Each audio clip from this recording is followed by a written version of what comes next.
সারা বিশ্বের সকল উলামায়ে কেরামের সর্বসম্মত সিদ্ধান্ত, পবিত্র কালামুল্লাহ শরীফের পরে শরীয়তের মজবুত দলিল হলো হাদিস বা সুন্নাহ। এ ব্যাপারে আল্লাহ তাআলা কুরআনুল কারীমের সূরা নাজমের 3 এবং 4 নম্বর আয়াতের মধ্যে বলেন, ওমা ইয়ানতিকু আনিল হাওয়া ইন হুয়া ইল্লা ওয়াহয়ুন ইউহা। তিনি নিজ থেকে কোনো কিছুই বলেন না, নফসের পূজারী হয়ে কোনো কিছুই বলেন না। তিনি যা বলেন সেটা ওহী, যা আল্লাহ তাআলার পক্ষ থেকে পাঠানো হয়। তাহলে নবীজি সাল্লাল্লাহু আলাইহি ওয়াসাল্লাম নিজের পক্ষ থেকে কিছু বলেন, এটা সূরা নাজম 3 এবং 4 নম্বর আয়াত। তো আমাদের সমাজে ইদানিং একটা দল, তাদের ডালপালা বেশি দেখা যাচ্ছে। তাদের স্লোগানটা বড় মধুর, তাদের নামটাও সুন্দর। তারা নিজেদেরকে কোরআনবাদী বা আহলে কোরআন দাবি করতেছে। তাদের যুক্তি কি? তারা বলেন যে কোরআন থাকতে হাদিস কিসের? বরং আল্লাহ পাক কোরআনের সূরা নাহলের 89 নম্বর আয়াতে বলেন, ওয়া নাজ্জালনা আলাইকাল কিতাবা তিবয়ানান লিকুল্লি শাইইন। আমি আল্লাহ আপনার প্রতি কিতাব নাজিল করেছি, কোরআন নাজিল করেছি। এই কোরআন হলো সকল বিষয়ের বর্ণনাকারী। তো কোরআন যখন সকল বিষয়ের বর্ণনাকারী, তাহলে আমার হাদিস শরীফের দরকার কি? বুঝলেন না কথা?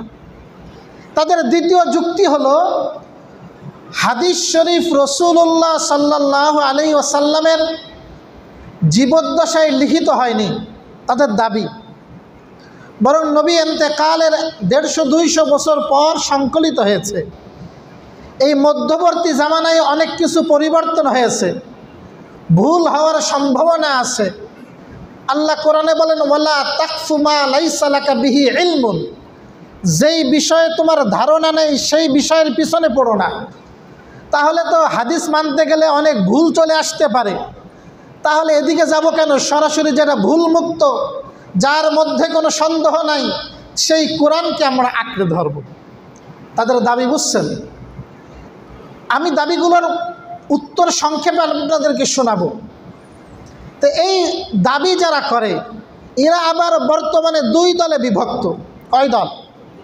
এক দল বলে রাসূলুল্লাহ সাল্লাল্লাহু আলাইহি সাল্লামকে মানি না, বলে তিনি তো একটা বার্তাবাহক, ডাক পিয়নের মতো তার মর্যাদা। তিনি কোরআন পৌঁছে দিয়েছেন, তার দায়িত্ব খালাস। এখন সমস্ত দায়িত্ব আমাদের, তার চিঠিটা পৌঁছে দেওয়া ব্যতীত তার আর কোনো জিম্মাদারি নাই। তারা স্পষ্ট বলে, সাহাবী আবার কি? সাহাবীকে তো তারা মানেই না। তারা নিজেদেরকে বলে কোরআন ওয়ানলি, কোরআনিস্ট, আহলে কোরআন, প্রকৃত মুসলমান, এই জাতীয় বিভিন্ন নাম তারা নিজেদেরকে পরিচয় দেয়। আরেকটা দল আছে আহলে কোরআনের। এরা হলো প্রথম গ্রুপটা থেকে বেশি ভয়ঙ্কর, প্রথম গ্রুপটা থেকে বেশি সূক্ষ্ম আর চালাক। এদের বেশভূষা সুন্দর, এদেরকে দেখলে মনে করবেন আসমান থেকে নামছে, ফেরেশতা তুল্য। কথা মধু মনে হয় মুখের থেকে মধু ঝরে, এমন মিষ্টি তাদের কথা। সমাজে দান খায়রাত করে আবার বিখ্যাত।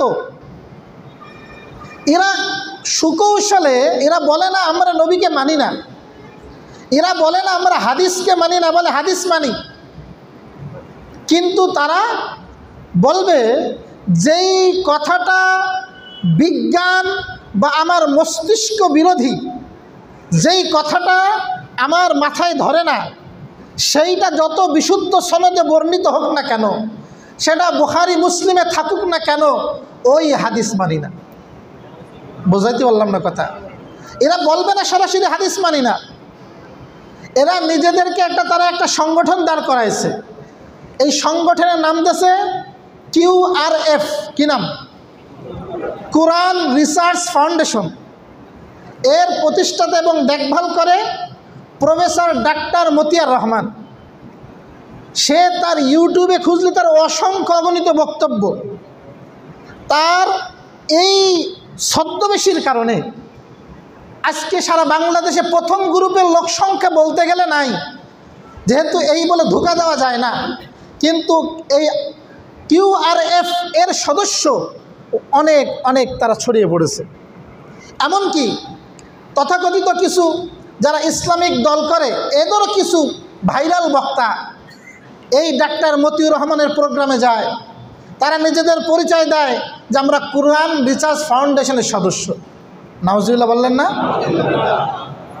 এরা আর প্রথম গ্রুপ, এর মধ্যে এরাও আরো বেশি খতরনাক। আজকে এরা বিভিন্ন জায়গায় কোরআন, ছোট ছোট কোরআন বিভিন্ন জায়গায় বিলি করতেছে, এবং সে কোরআনের ব্যাখ্যা কিন্তু নিজস্ব মন গড়া ব্যাখ্যা। তারা বলেন আমার মাথায় যেটা আসছে সেইটাই হলো ব্যাখ্যা। এক ভাইরাল বক্তা তো তথাকথিত সে বলেই ফেলছিল 700 বছর আগের তাফসির বর্তমানে চলে না। এই দুই গ্রুপের হুকুম কি আমি আপনাদেরকে বলবো। এই দুই গ্রুপকে, বিশেষ করে এই যে যারা কোরআন রিসার্চ ফাউন্ডেশন, এদেরকে বাংলাদেশে একদল এই যারা ইসলামী লেবাসধারী এরা প্রমোট করতেছে। কেউ কেউ তাদের দলে চলে যাচ্ছে, বিভিন্ন জায়গায় তারা টাকা পায়, এবং এদেরকে আরও যারা প্রমোট করে, সহযোগিতা করে, ওই যে দেখেন শিরোনাম প্রাচ্যবিদদের ফিতনা। প্রাচ্যবিদ কি? প্রাচ্যবিদ হলো এই ফিলিস্তিন ভূখণ্ডকে তারা জোরপূর্বক দখলের জন্য ধর্মের নামে খ্রিস্টানরা 200 বছর যুদ্ধ করেছে। 200 বছর যুদ্ধ করার পর যখন 1291 খ্রিস্টাব্দে সুলতান সালাউদ্দিন আইয়ুবী রহিমাহুল্লাহর হাতে নির্মমভাবে পরাজিত হয়েছে, তারা গাট্টি গুসকা নিয়ে এখান থেকে চলে গেছে। কিন্তু যাওয়ার পরে তারা থেমে থাকেনি। তাদের বক্তব্য হলো যুদ্ধের ময়দানে পারি নাই, এখন বুদ্ধিভিত্তিক লড়াই হবে। পাশ্চাত্যের কিছু বুদ্ধিজীবী তারা তৈরি করলো। পাশ্চাত্যের বুদ্ধিজীবী বিশ্বের পশ্চিম অংশ, একে বলে পাশ্চাত্য। এই বুদ্ধিজীবী তারা তৈরি করলো।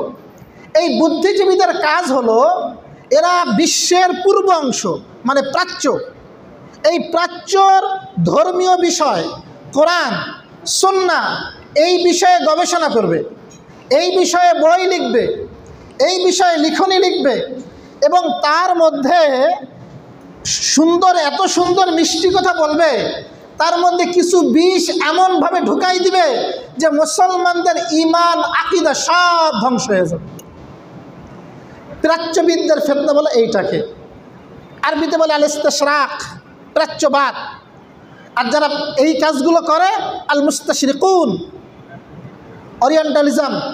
ওরিয়েন্টালিস্ট। এই কাজগুলো প্রাচ্যবিদদের, তারা ওখান থেকে টাকা পাঠায় যে তোমরা এই কাজগুলো করো। এখন আসেন এখন আমাদের সমাজে যে দুই শ্রেণী আছে এই ফিতনাবাজ, তার প্রথম গ্রুপ এবং দ্বিতীয় গ্রুপের দলিল কিন্তু কোরআনের আয়াত। তারা বলেন কোরআন হলো সকল বিষয়ের বর্ণনাকারী, তাহলে আমরা হাদিস মানব কেন? প্রশ্ন মনে আছে না? যদি ওই গ্রুপের কোনো ভাই থাকেন, তারাও বিষয়টা ভালো করে বুঝবেন আমি আশা করব। আল্লাহ সুবহানাহু ওয়া তাআলা শুধু কি এই এক আয়াত নাজিল করেছেন কোরআনে, নাকি আরও আয়াত আছে? একজন ব্যক্তি কোরআনের প্রতি বিশ্বাসী হতে হলে এক আয়াতের প্রতি বিশ্বাসী হলাম, আর এক আয়াতকে অস্বীকার করলাম, তাহলে কি ওই ব্যক্তিকে কোরআনের বিশ্বাসী বলা হবে? কোরআনের বিশ্বাসী তো ওই ব্যক্তি যে কোরআনের প্রতিটি আয়াতকে বিশ্বাস করবে। এখন আসেন কোরআনের অন্য আয়াতে আল্লাহ পাক কি বলেন? সূরা নাহাল 44 নম্বর আয়াত আল্লাহ পাক বলেন, ওয়ানজালনা ইলাইকা যিকরা লিতুবাইয়িনা লিন-নাস মা নুযিলা ইলাইহিম। আল্লাহ বলেন ওয়ানজালনা ইলাইকা যিকরা, আমি আল্লাহ নাজিল করেছি আপনার উপরে জিকির, কোরআন। কেন? লিতুবাইয়িনা লিন-নাস, আপনি এই কোরআনকে মানুষের মধ্যে ব্যাখ্যা করবেন। কি করবেন? আপনি কোরআন নাজিল করেছে কিসের জন্য? আপনার কাজ এই কোরআনকে মানুষের মধ্যে কি করবেন? তাহলে নবীর দায়িত্ব দেওয়া হলো কি? এই কোরআনকে মানুষের মাঝে ব্যাখ্যা করা। এখন আসেন, কোরআনের আয়াত যদি সব বিস্তারিত হয়ে থাকে তাহলে কি নবীজির ব্যাখ্যা করার দরকার আছে? তাহলে বোঝা গেল কোরআনের কিছু আয়াত হলো মুজমাল, সংক্ষিপ্ত, আবার কিছু আয়াত আছে বিস্তারিত। যেই আয়াত বিস্তারিত সেইটার তো নবীজির ব্যাখ্যার দরকার নাই, কিন্তু যেই আয়াত মুজমাল, অস্পষ্ট বা সংক্ষিপ্ত, ওই আয়াত ব্যাখ্যা করা জিম্মাদারি কার? রাসূলুল্লাহ সাল্লাল্লাহু আলাইহি ওয়াসাল্লাম। যেমন কোরআনের একটা আয়াত হলো আস-সারিকু ওয়াস-সারিকাতু ফাকতাউ আইদিয়াহুমা, চোর আর চোরনি তাদের উভয়ের হাত কেটে দাও। এখন একজন ব্যক্তি একটা কলম চুরি করছে, আপনি তার হাত কেটে দেবেন? হাত তো বলা এখান থেকে কেটে দিবেন। এখন হাত কোথা থেকে কাটতে হবে, কি পরিমাণ টাকা চুরি করলে হাত কাটা হবে, এই ব্যাখ্যা করেছেন কে? রাসূলুল্লাহ সাল্লাল্লাহু আলাইহি ওয়াসাল্লাম। এখন আল্লাহ রসুলের ব্যাখ্যা না মেনে আপনি কোরআনের প্রতি আমল করতে পারবেন? আল্লাহ তাআলা কোরআনে বলেন আকিমুস সালাহ, নামাজ কায়েম করো। কি কায়েম করো? এখন নামাজ কয় রাকাত, কিভাবে আদায় করতে হবে, তার পদ্ধতি কি, এই কথা কোরআনে আছে? নাই। কোন নামাজ কত রাকাত কোরআনে নাই।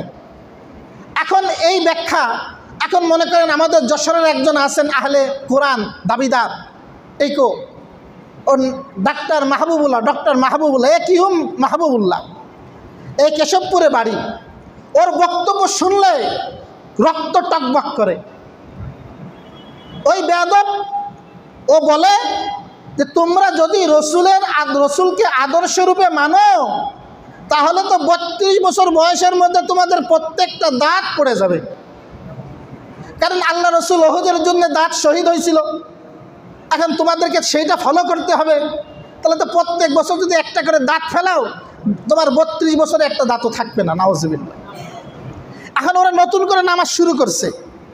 ওদের একজন দায়ী আছে, নাম হলো আবু সাইদ।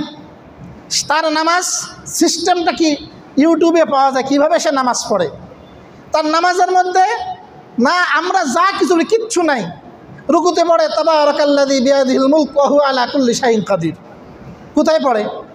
রুকুতে পড়ে। তারপর শেষ বইটাকে বলে সুবহানা রাব্বিকা রাব্বিল ইজ্জাতি আম্মা ইয়াসিফুন ওয়া সালামুন আলাল মুরসালিন আলহামদুলিল্লাহি রাব্বিল আলামিন।